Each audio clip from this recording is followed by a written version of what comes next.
Mais plus tard, vers la fin de l'histoire, on a vu que Esaü qui marchait avec celui qui avait la grâce, il a échoué dans sa vie. Et Jacob qui marchait avec sa mère qui n'avait rien, a réussi dans sa vie. Donc, vous avez compris une chose que ça ne dépend pas du lieu, ou bien du contact, ou bien de celui avec qui vous êtes. Tout dépend de la révélation que vous pouvez avoir. Alléluia. Amen. Regardez quelque chose. Isaac il est assis sur le trône. Il a une assemblée. Et son fidèle s'appelle Ésaü. La mère Rebecca, elle a une assemblée. Et son fidèle s'appelle Jacob. Alléluia. Amen. Donc voici deux types d'églises. La première, avec pour fondateur Isaac. Et la deuxième église, avec pour fondateur Rebecca. Alléluia. Amen. Voyez, quand on la regarde, on voit que Isaac est celui qui est déjà assis sur son trône. Et c'est le symbole de la gloire, de la bénédiction et de la richesse. Mais la Bible enseigne que frère, la fille, son fidèle a été maudit. Et c'est lui-même qui a maudit son fidèle, c'est pas quelqu'un. Alléluia. Amen. Pourquoi? Parce qu'une erreur a été commise. Écoutez-moi très bien. Il était en train de dire des choses à Ésaü. Et pendant qu'il parlait à Ésaü, il y a Rebecca qui était là, qui a entendu tout ce qu'il a dit. Et qui a rapporté ces choses-là à Jacob. Qui disait ces choses à ton frère Ésaü. C'est pourquoi, apporte-moi du gibier et je vais faire des choses comme ton père aime et tu vas le rapporter à ton père. Mais regardez, Rebecca, ce n'était pas la première fois que Rebecca entend de bonnes choses. Alléluia. Amen. La première fois où Rebecca a entendu une grande révélation, c'est quand elle était enceinte. La Bible dit que les enfants se battaient dans son ventre. Et quand les enfants se battaient dans son ventre, elle allait à la prière. Et dans la prière, son oreille va encore entendre quelque chose de fort. Et dans la prière, le Seigneur va lui révéler que les deux enfants que tu vois là, le plus petit va assujettir le plus grand. Donc comprenez que Rebecca n'avait pas de trône. Physiquement, elle n'avait rien, mais elle avait une oreille pour entendre des choses. Alléluia. Amen. Donc, le premier pasteur qui est Isaac, lui, il avait la bénédiction, il avait tout avec lui. Lui, c'était la chair. Tout ce qu'il voulait, c'est manger et bénir. Rebecca n'avait rien, mais elle avait une oreille pour entendre des grands mystères. Amen. Et partager ces mystères à son fidèle qui est Jacob. Amen. Donc, comprenez que Jacob a réussi parce qu'il a reçu une grande révélation. Rebecca était une femme de révélation. Amen. Elle n'était pas assise sur un trône. On ne la connaissait pas. On ne l'appelait pas fille d'Abraham. On l'appelait seulement que femme d'Isaac. Mais la Bible dit, elle avait une oreille pour entendre. Vous savez, si vous marchez avec Dieu et que vous n'entendez pas Dieu vous parle, vous avez fait des erreurs. Moi, je vous ai dit, si Abraham n'avait pas entendu la deuxième fois la voix de l'Éternel, il allait tuer Isaac. Là où il n'y a pas de révélation, Isaac il meurt. Vous savez, quand vous marchez, vous n'êtes pas conduit par des révélations ou bien par de bonnes paroles, vous tuez vos rêves. Parce qu'Isaac était le rêve d'Abraham. Et quand il a allumé le couteau contre l'enfant, Dieu est obligé de revenir vers lui et lui dit, ne lève plus jamais le couteau sur l'enfant. Mais s'il n'avait pas entendu la voix de Dieu, c'est sûr qu'il allait tuer l'enfant. Alléluia. Donc comprenez que ce n'est pas le physique qui accorde la bénédiction, mais c'est la révélation qu'on peut avoir par la parole. Amen. Amen. Amen. Amen. Alléluia. Amen. Donc Rebecca dit, je ne suis pas sur le trône, mais Jacob. Écoute-moi, j'ai entendu une voix. Ce matin, je suis venu pour entendre des voix et te révéler ce que j'entends. Amen. Et chaque fois que je vais te parler, c'est le ciel qui est ouvert sur ta tête et l'Éternel est en train de te bénir. Amen. Je prie Dieu que tu sois là jusqu'à la fin du programme, pendant les 3 dimanches. Il y a des choses qui vont se produire. Alléluia. Amen. Mais regardez quelque chose, frère. Quand Rebecca entendait la voix, est-ce que Jacob a entendu? Jacob n'a pas entendu. Ça veut dire que Rebecca et puis Jacob n'étaient pas dans la même place, dans le même lieu. Amen. Ça veut dire qu'il y a eu un moment, pendant qu'ils étaient ensemble, Rebecca s'est déplacée un peu. Elle s'est écartée, elle s'est retirée. Vous comprenez? Si votre père ne se retire pas, il ne peut pas entendre des voix. L'heure est venue, je vais me retirer pour entendre de grandes choses pour vous. Si tu as dit Amen, l'Éternel te bénit. Alléluia. Vous savez, ne cherchez pas toujours à voir le pasteur à vos côtés, non. De temps en temps, laissez le pasteur se retirer. Amen. Alléluia. Donc Rebecca s'est retirée. Et quand elle s'est retirée, la Bible dit, elle a entendu Isaac qui parlait à Isaac, Isaac qui parlait à Isaïe. Or, vous savez quand vous prenez l'alliance avec Dieu, Dieu d'Abraham, Dieu d'Isaac et Dieu de Jacob, je vous ai déjà dit que c'est le symbole de la Trinité, le Père, le Fils et le Saint-Esprit. Et quand vous regardez les deux alliances, vous allez voir que Isaac ici était le symbole de Jésus le Fils. Alléluia. Donc entendre la voix d'Isaac, c'est entendre la voix de Jésus. Avoir une révélation de la part du Seigneur. Or Jésus est la parole faite chair. Alléluia. Amen. Donc ce que Rebecca vient d'entendre, c'est une parole forte qu'elle vient d'entendre de la bouche d'Isaac. C'est une parole qu'elle a reçue, qu'elle a communiquée à Jacob. Et c'est la parole qu'elle a communiquée à Jacob qui a transformé la vie de Jacob. Et c'est à partir de cette parole que Jacob a été l'héritier de la maison, même s'il n'était pas l'aîné. Alléluia. Quand quelqu'un est héritier, il hérite une bénédiction pendant qu'il n'est pas l'aîné. Ça veut dire qu'humainement, quand on regarde, on voit qu'il n'a même pas le droit d'avoir cette bénédiction. N'est-ce pas? Vous voyez, souvent quand tu regardes ta vie, tu te dis que tu n'as plus le droit d'avoir ceci, d'avoir cela. Amen. C'est pourquoi Jésus même a été combattu, parce que quand Jésus devait venir, les gens pensaient que Jésus allait naître dans la maison de la famille d'un grand prêtre. Mais à leur grande surprise, l'ange n'a pas visité la maison d'un grand prêtre. La Bible dit l'ange a visité la maison d'un charpentier. Amen. Un jeune charpentier quelque part. Pourquoi? Parce qu'il y avait une parole qui accompagnait David. Et Joseph était le petit-fils de David. Amen. Alléluia. Vous savez, là où on est arrivé, ce n'est plus une histoire de tu mérites ou bien tu ne mérites pas. C'est une histoire de tu as percé les grands mystères de la parole de Dieu qui sont en train de te bénir et qui sont en train de t'élever. Nous sommes à l'heure de la parole. Mais pour qu'on puisse te parler, il faut qu'on entende Dieu parler. Parce qu'on ne peut pas prêcher selon la chair. Alléluia. Si Dieu ne parle pas, on ne peut pas parler. Amen. Mais quand Dieu parle, on entend et on parle. Alléluia. Et Rebecca était une femme qui avait une oreille. Marcher avec des gens qui ont des oreilles. Des gens qui peuvent entendre, même s'ils n'ont pas des choses pour vous, mais qui peuvent entendre des choses pour vous. Écoutez-moi bien, je n'ai rien pour vous, mais je peux entendre des grandes choses pour vous. Des choses qui vont transformer votre vie. Et c'est ce que je suis même annoncé ce matin. Qu'à partir de ce programme, je vais entendre des choses qui vont transformer des vies. Je vais entendre des choses qui vont amener les gens à rentrer dans une autre dimension. Alléluia. Maintenant, si je dois poursuivre le message, parce que l'autre, je l'ai introduit déjà, ce que je viens de dire. Et c'est maintenant que je vais vous révéler comment est-ce que l'enfant était béni. Amen. Je vous ai dit le dimanche dernier qu'aucun miracle ne se fait sans préparation. Alléluia. Je vous ai dit le dimanche dernier qu'il y a eu 10 plaies en Égypte, 9 plaies chaque jour multipliées pour frapper le pharaon. Mais ça n'a pas délivré Israël. C'est la dernière plaie qui s'est opérée après 14 jours de consécration. C'est-à-dire qu'ils ont pris le temps de se préparer d'abord, avant de rentrer dans la grâce de la délivrance. Je vous ai dit, tout ce qui est précipité crée des problèmes. Amen. Et je suis venu à un moment de ma vie, de mon ministère, où je suis en train de vous préparer à terre, à rentrer dans une autre dimension de la bénédiction. Alléluia. Et vous allez voir quelque chose, écoutez-moi très bien, c'est très important le fait de se préparer. Amen. Alléluia. Vous me suivez? Quand vous lisez la suite, je vais aller rapidement parce que le temps, je ne maîtrise pas le temps. Vous lisez le verset 11. Je vais lire moi-même le verset 9 d'abord. Elle dit à Isaïe, à Jacob, va me prendre au troupeau 2 bons chevaux. Écoutez-moi bien. Elle dit, j'en ferai pour ton père aimé comme il aime. Verset 10. Et tu le porteras à manger à ton père, afin qu'il te bénisse avant sa mort. Verset 11. Jacob répondit à sa mère, voici Esaü mon frère est venu, et je n'ai point de poil. Peut-être mon père me touchera-t-il, et je passerai à ses yeux pour un menteur, et je ferai venir sur moi la malédiction et non la bénédiction. Donc vous voyez que par ce verset, Jacob commençait à douter de la révélation de sa mère. Sa mère lui dit, qu'est-ce que cette malédiction, mon fils, qu'on ne tombe sur moi? Écoute seulement ma voix, et va me prendre, et va me les prendre.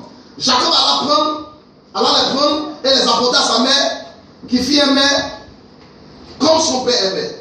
Écoutez-moi bien la suite. Alléluia. C'est très important. Amen.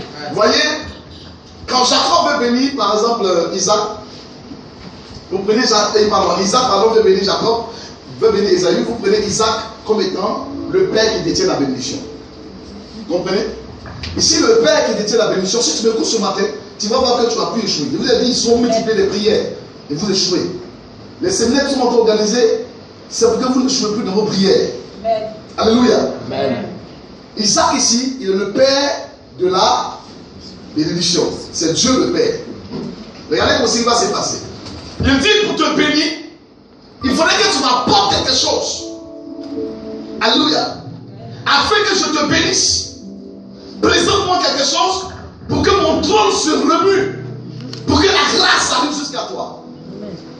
Comprenez que rien ne monte, rien ne descend du ciel si rien ne monte. Alléluia.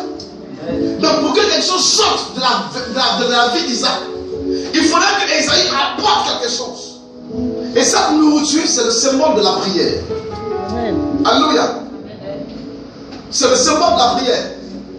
Donc il fallait que Isaac, reçoive la prière d'Esaü, son fils, afin de lui apporter ce qu'il veut. Vous voyez le chemin? Et qu'est-ce qui va se passer? Quand Rebecca va entendre avant la révélation, elle va parler à quelqu'un qui n'est pas habitué à l'assemblée d'Isaac. Quand elle a donné la révélation à Jacob, il a posé un problème. Il n'a pas posé le problème de la nourriture. Il n'a pas dit, est-ce que maman tu pourras préparer? Son seul problème, c'est qu'il ne ressemblait pas à Esaü, son frère. Parce qu'il sait que la nourriture seulement n'est pas un problème. Mais non seulement il faut la nourriture, mais il faut avoir le caractère d'Esaü. Et c'est là le véritable problème. Je vous ai dit, la nourriture, c'est la prière. Vous savez que vous priez, mais il y a une porte que vous devez avoir avant de commencer la prière. Ce n'est pas un problème. Tout le monde dit prière, tout le monde crie, tout le monde prie. Mais dans quelle porte tu pries? Alléluia. Amen. Donc il savait qu'il y avait quelque chose qui pouvait être un obstacle. Sa mère dit non, on va la nourriture. Il dit attends maman. Mais il y a quelque chose qui va me manquer. Vous avez certaines choses, la prière, 4 heures du matin, 2 heures du matin, minuit. Vous allez à l'église, prière sur prière, révélation sur révélation. Mais ça n'arrive pas parce que quelque chose te manque. Il y a une porte qui n'est pas attachée à ta vie. Alléluia. Tu peux jeûner. Il est parti tuer l'animal. Sa maman a pris son train et l'a préparé. Mais il dit, si je n'ai pas cette peau, quand je vais partir, au lieu d'avoir la bénédiction, c'est la malédiction qui va retomber sur moi. Alléluia. Alors quelque chose va se passer. Vous savez, vous lisez par exemple, suivez-moi s'il vous plaît. Verset 12, il dit peut-être, mon père me trouvera-t-il menteur. Et me touchera-t-il et je passerai à ses yeux pour un menteur. Et je ferai venir sur moi la malédiction de la bénédiction. Verset 13, sa mère lui dit. Bon, j'ai déjà lu ça, verset 14. Jacob alla les prendre et les rapporta à sa mère, qui fit aimer comme son père aimait. Écoutez-moi s'il vous plaît. Ensuite, ça dit après la nourriture, il y a une suite. Ça dit qu'ils ont fini de préparer. Ils ne sont pas allés directement voir Isaac. On n'a pas dit qu'ils ont fini de préparer. Et puis il a pris la nourriture. Et puis on dit ça, parce que la nourriture, bénis-moi. Non. Après la nourriture, elle a fait un travail sur Jacob. La suite c'est quoi? Ensuite, Rebecca prit les vêtements d'Esaü, son fils aîné, les plus beaux, qui se trouvaient à la maison, et elle les fit mettre à Jacob, son fils cadet. Elle couvrit ses mains de la peau de chevreau et son cou qui était sans poil. Et elle plaça dans la main de Jacob, son fils, le mets et le pain qu'elle avait préparé. Vous voyez, avant de mettre la nourriture dans la main de Jacob, avant qu'il ne parte, elle a commencé à le transformer. Parce que se présenter avec la nourriture devant Isaac, sans transformation, tu sortiras avec malédiction ou sans résultat. Vous savez, souvent vous rentrez dans la présence de Dieu sans transformation. Et vous sortez zéro. Il n'y a pas de résultat. La nourriture est là. Les prières sont là. Les offrandes sont là. Le jeûne est là. Le zèle est là. Mais il y a une peau qui te manque. Vous savez, j'ai compris que ce n'est même pas la nourriture qui a fait qu'il a reçu la bénédiction. C'est la peau qu'il avait. Pourquoi? Quand il est arrivé là-bas, son papa dit, il dit à son papa, papa, voici la nourriture. Son père avait dit, avant que je mange. Avant que son père le mange, il s'est assuré que c'est Esaü. Vous savez, avant que Dieu n'exauce vos prières, il s'assure de certaines choses d'abord. C'est pas parce que tu as prié que Dieu t'exauce. Laisse-moi te dire, c'est la même chose. Les gens pensent que non, Seigneur, je prie, je vois. Non. Mais est-ce que quand Dieu s'est assuré de certaines choses, est-ce qu'il a vu ce qu'il a voulu voir? Ce n'est pas votre prière qui l'intéresse. La Bible dit, Dieu me connaît déjà vos prières. Amen. Mais ce qui l'intéresse, frère, c'est la peau qui est sur toi. Amen. Il veut voir si Esaü est sur toi.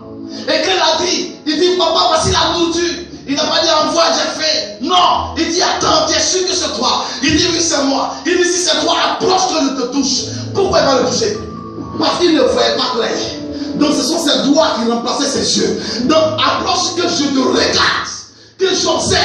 Si je vois en toi mon fils Esaü, je mangerai ton plat. Si Dieu voit en toi cette peau, il mangera ton plat.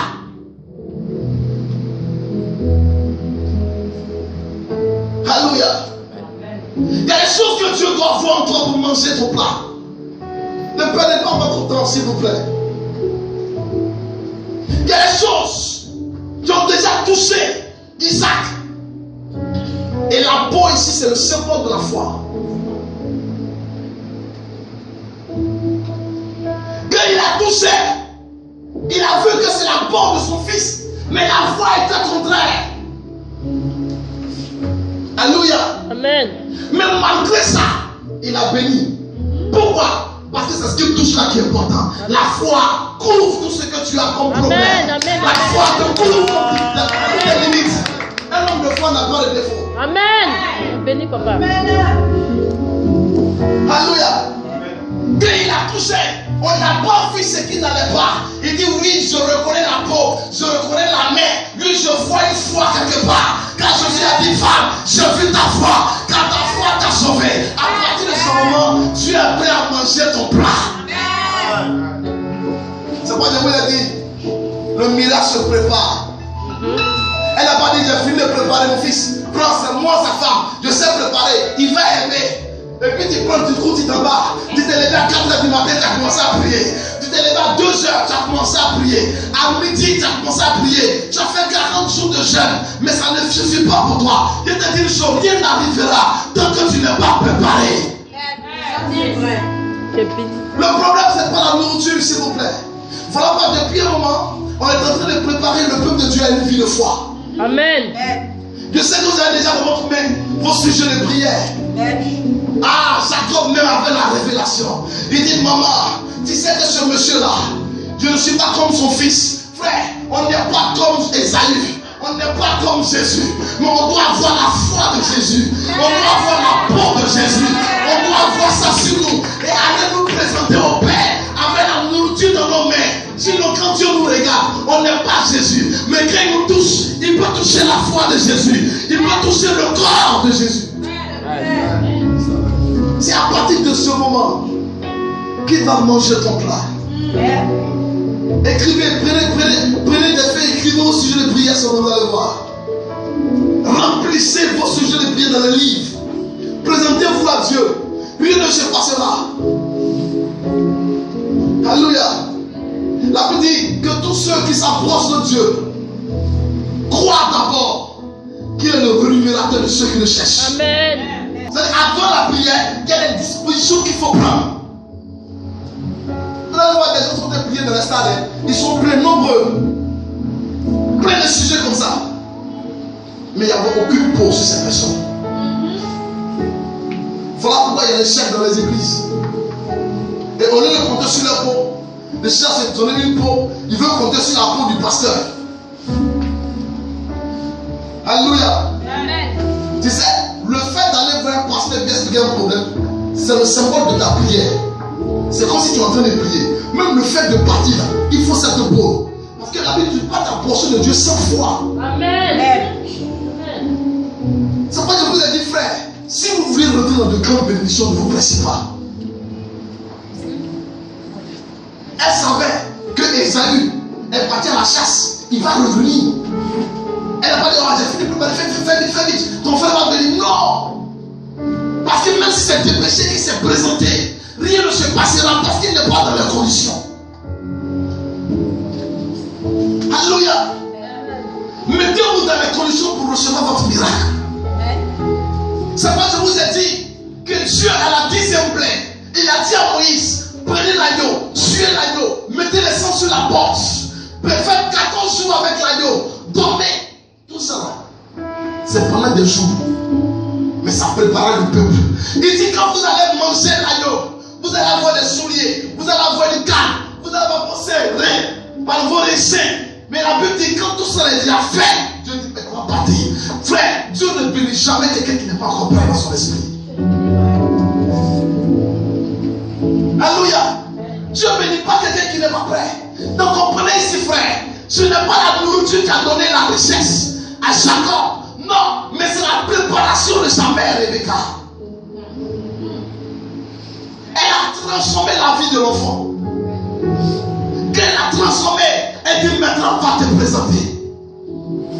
Vous ne pouvez pas vous présenter des noms pour recevoir des choses si vous n'êtes pas prêts, mes frères. Alléluia.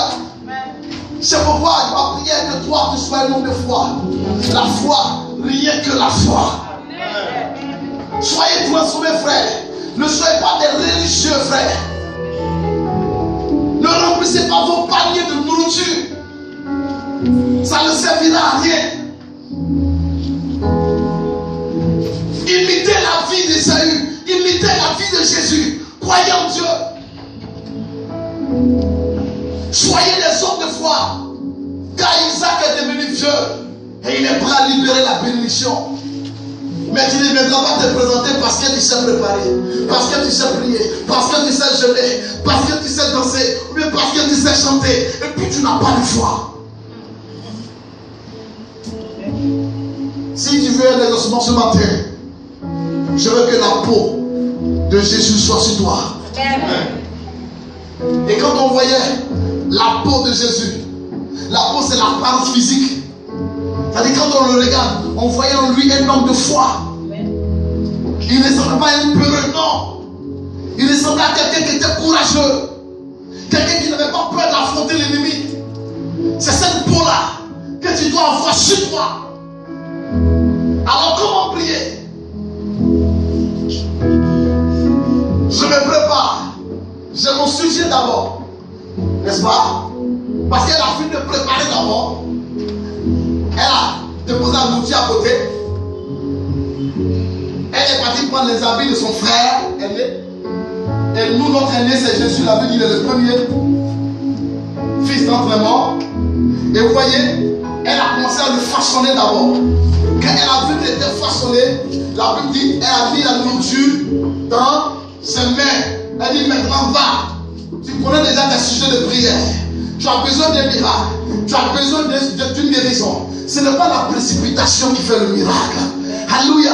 Mais prends ton temps, prends la parole de Dieu. Je vous ai déjà dit comment traiter avec la Bible. Prenez des versets bibliques, prenez des agneaux, étudiez ces versets, créez en vous la foi. Quand vous allez avoir la foi, quand vous serez convaincu à 100% que ce miracle-là est possible, quand vous serez sûr que Dieu va vous bénir cette année, quand vous serez sûr que Dieu va vous guérir, quand vous serez sûr, vous allez dire à Dieu, je crois que tu me bénis aujourd'hui. Et quand tu pries, tu ne tues pas dans la prière. Tu as duré quand tu t'es préparé. Mais dans la prière, tu ne tues pas. Alléluia. Parce que quand il est rentré dans la salle, il n'a pas duré. Il a seulement discuté avec Isaac. Isaac dit, est-ce que c'est toi? Il dit, papa, passer la nourriture. Isaac n'a pas dit, ah bon, tu as bien fait. Non, il ne s'est pas occupé de la nourriture. Il s'est occupé de l'état, celui qui donne la nourriture. Ce n'est pas votre prière qui intéresse Dieu, mais votre état. Les élèves peut-être ça te choquer, mais c'est la vérité. Si tu faut faire 10 ans dans la prière, tu vas voir que tu vas faire ton temps. Quand tu es dans un état parfait, tu ne dures plus dans la prière. Vous voyez que Jacob avait un esprit ouvert. Il dit, maman, dans nous, tu sais pas un problème. Mais tu sais que tu ne ressembles pas mon frère. Ah, il va me prendre pour un menteur. Ça veut dire quoi, frère? Quand vous adressez à Dieu, Dieu vous regarde, il voit vous comme un menteur. Parce qu'il voit que vous n'êtes pas la foi. Tu vois, vous voulez vous adorer au Seigneur. Tu danses, tu chantes, tu fais tout, puis Dieu là-haut et te regarde. Il y a un menteur là. Il fait comme s'il croit en moi. Tellement il a faim. Il a soif de miracles. Il est en train de crier. Mais dans son cri là, je ne vois pas la foi dedans. Ah, un menteur est en train de se présenter devant Dieu. Ce matin, je ne veux pas que tu sois un menteur. Je veux que tu sois quelqu'un qui est rentré ici parce qu'il a réellement la foi. Je veux que quand tu parles de Jésus, c'est parce que réellement tu crois en lui. Il ne faut pas confesser Dieu en vain. La Bible dit, tu ne confesseras pas le nom de Dieu en vain. Ça ne veut pas dire qu'il ne faut pas jurer. Ça veut dire qu'il faut jurer. Mais il faut que pourquoi tu jures, ça soit vrai. On dit Dieu, on ne jure pas. On n'a pas dit on ne jure pas. On jure. On dit en vain. Ça dit pour rien. On ne peut pas dire, je jure, je n'ai pas volé. Et puis toi, qu'est-ce que tu as volé? Tu as dit le nom de Dieu en vain. Mais quand il sait que tu n'as pas volé, vraiment, dis je jure. Ce n'est pas en vain, c'est pour quelque chose. Alléluia. Approchez-vous du trône de la grâce avec assurance. Des gens viennent à l'église, ils sont à l'église, et puis ils n'ont pas de foi. Ils ne croient même pas. Et puis Dieu le regarde.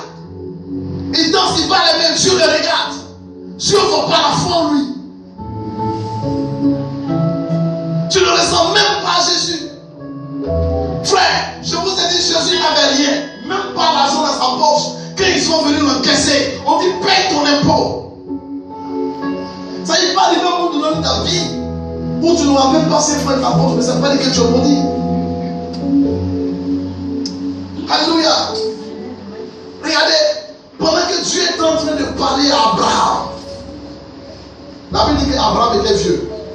Quand vous lisez Hébreux chapitre 11, on dit qu'il n'a pas considéré l'état de son corps physique. Il y a des choses qu'il n'a pas regardées, des détails.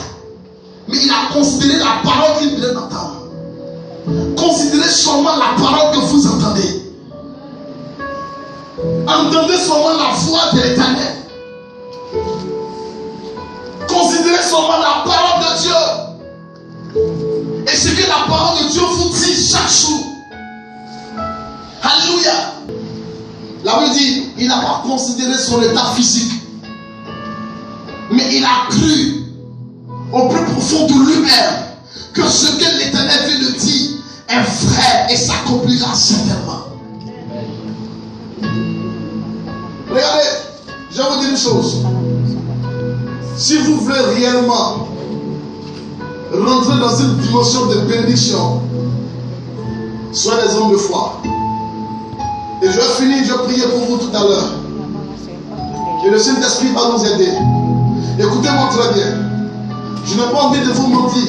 Et je ne veux pas que vous perdiez votre temps dans les lieux de culte. Mais entrez dans la présence de Dieu et ressortez avec une grande richesse. Alléluia. Quand Jacob est rentré, il avait un défaut. Il n'était pas son frère. Mais il est rentré avec la nourriture. Il est ressorti avec une parole que son père avait prononcée qui a affecté sa vie. Vous ne pouvez pas venir dans la présence de Dieu et puis ressortir comme ça. Ce n'est pas possible. Si ce matin tu es rentré ici, tu dois ressortir avec quelque chose. Dis Amen. On ne vient pas faire Dieu, on vient pour recevoir. Et que ça fait soit avec vous. Alléluia.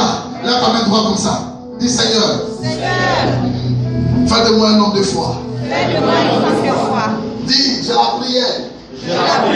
Il me manque la peau. C'est pourquoi Père, par ta parole, transforme-moi au nom de Jésus, afin que je puisse recevoir le miracle de ma vie. Au nom de Jésus, dis, je ne me présenterai pas devant mon Père sans la foi. C'est pourquoi Saint-Esprit, pendant ce moment, prépare-moi à devenir un homme de foi. Je ne vais pas me présenter sans la foi. Dis, Père, ce matin, je vais enfanter, je vais guérir, je vais travailler, je veux un miracle. Père, et j'arrive avec ma prière et ma foi. J'arrive avec ma prière et ma foi. Père, vois ma foi et exauce-moi, car je crois au plus profond de moi-même que tu m'exauces. Au nom de Jésus, acclame très fort le Seigneur.